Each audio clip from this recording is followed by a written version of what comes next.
Welcome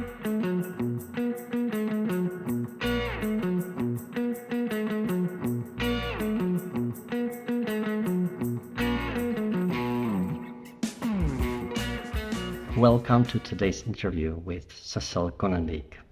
Cecil is a distinguished figure in the realm of urban forestry and nature-based solutions. With over 25 years of experience, Cecil is globally renowned for his expertise in enhancing urban environments through strategic tree management and green space governance.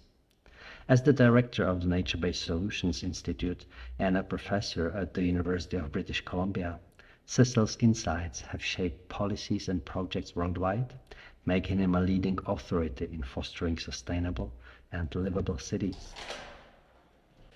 First question, Cecil. We are now at the Augsburger Baumwollgetage.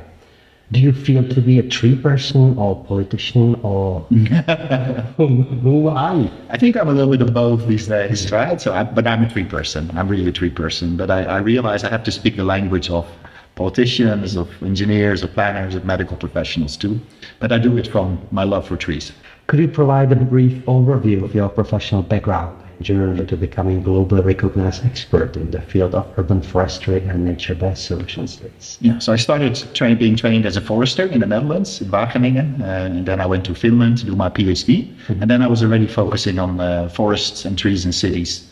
So from there on, it was really urban forestry, and I found this interesting concept where people and trees and cities are going together. Mm-hmm. So then I kept going, and I started working in many different places. So I went to Sweden, to Denmark, to Canada, to Spain, to work with this, mostly as a researcher and as a teacher, but also as a consultant and advisor. So has been a wonderful journey. And then before you know it, and when there's not so many people in the beginning, you become an expert very quickly. So, so I was lucky, absolutely. Perfect. And now the nature-based solutions, how can you describe what? Yeah, so we work really, we try to kind of see what is the best available knowledge that is there, and we package it so that decision makers, managers can use it. So we work a lot with cities across the world, but also with national governments to try to make them aware of trees and put trees into policies. And so I think that's a bit the idea, right? That being a scientist from my past, I now want to use the science a bit more. So, and I think that's my ambition for the last part of my career. Intriguing. Could you explain the concept of environmental justice in the context of urban forestry and how it relates to territorial planning? Yeah, so it's really important, I think, that trees and nature and green are available to everybody, right? Like we all need clean water, we all need roads, we all need schools. It's the same with trees. So I think for me, that's a human right. So it means also that we have to bring it in every part of the city, not only to the places where people have a lot of money, where there's often already a lot of green. So environmental justice for me is really to bring green and trees to literally everybody. Everybody should have access, yeah. Could you elaborate on the evolution from the 10-20-30 rule to 3-30-300 rule and how it addresses both taxonomic and spatial distribution of trees? No, it's a great question. I was very inspired by 10-20-30 because it's such a simple concept, but it's of course focused on tree diversity. And I felt, okay, tree diversity is great as a basis, but we also need to look at the benefits. Mm-hmm. So then I thought, let's look at health and climate as two important benefits, and then use the same idea, but then translate it into bringing trees close to people visually, but also living in trees, on trees, and reaching trees. So that's when I came to the 3-30-300 rule. Yeah. No, I know you repeated it 1,000 times, but can you shortly describe it? Sure. Absolutely. So the 3 means that we should all be able to see 3 mature trees, larger trees from our home, but also from our school, a place of work, maybe a care home or a hospital if we're there. The 30% means 30% canopy cover, not for the whole city or municipality, but actually for each neighborhood, because everybody should have it.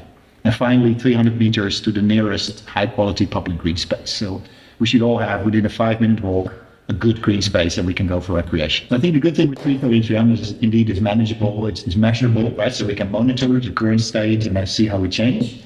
And it really brings trees and green to every street and every neighborhood. So I think that is the key point. And then not just parks, but also trees around us, canopy cover, and visual green, the green we can see from our building. So I think in that sense, it kind of brings together different metrics in a simple way, but still in a way I think that can be put into policy as a target, as a metric, And it can support, of course, cities' policies for health, for climate, for biodiversity, and one of the tools to be used. Yeah. Do you have had some case studies where this rule already was used? Yeah, quite many now. So hundreds of cities across the world are using it. I think about half of all the municipalities in the Netherlands are using it. A city like Malmö has adopted it politically and put it in its master plan. So it's now a guiding principle they have to apply in all their city districts. So in Canada, several municipalities like Saanich, there's a city in the US, in Florida, St. Petersburg, Florida is using it. Australian cities are using it. Cities in Lima in Peru has been using it. Guayaquil in Ecuador. So all over the world now. Yeah. How do you envision the future of urban forestry and nature-based solutions considering the increasing urbanization and environmental concerns worldwide? I think it's really crucial that we put trees and urban forests more central to our policies in cities, and also think about how they influence how we shape our cities. So if we have to densify, we should do it in a way we still have enough space for trees, right? So that we put enough sites for trees where they can grow well. And maybe it's not so much about the quantity then, but really the quality, to have a few big trees in every block and every neighborhood, every street. And we need it, right, because of climate. And so if we just densify, we're going to create cities that are not livable, where there's heat stress, where people die during summers that it's too warm. So I think we need to do this. It's really urgent. And we need to put the policies much higher up for trees. Yeah. Did you change your view at the problem in concerns or in connection with the climate change? Yeah, I would say I think the idea that the trees are so important, right, for climate adaptation, for cooling, I think that has really changed a lot. And for me, I knew it, but I think the realization that it's so important is pretty new. And I think it has lifted trees higher up on the political agenda. Yeah. What role do you see technology plays in advancing urban forestry practices and improving the effectiveness of tree management and monitoring? Yeah, great question. I think technology might be crucial.